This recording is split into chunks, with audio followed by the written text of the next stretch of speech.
Good morning, my name is Chirchom. Today I'm going to tell the story of the Battle of Jericho. After Moses died, Joshua became the leader of the Israelites.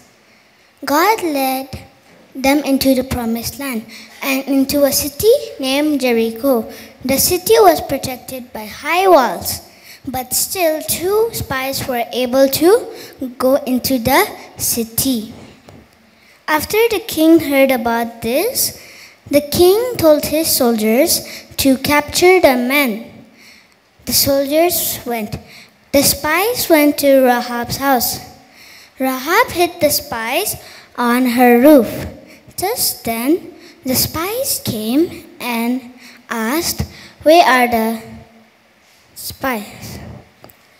Rahab said, "They already went. If you go fast, you can catch them."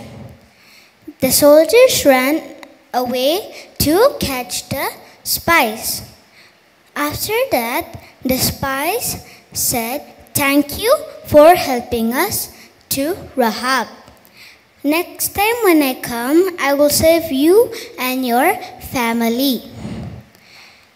That is how Rahab saved the spies. After the spies safely went home, God told Joshua to make the priests blow their trumpets and the army to march around the city once a day for 6 days. On the seventh day, march around the city 7 times. Joshua did as God said.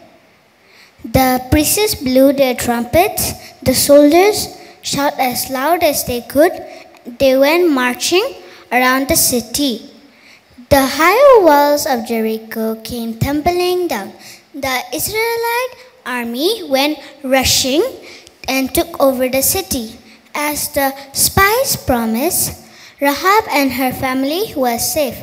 Moral of the story: our God can do great things. Thank you.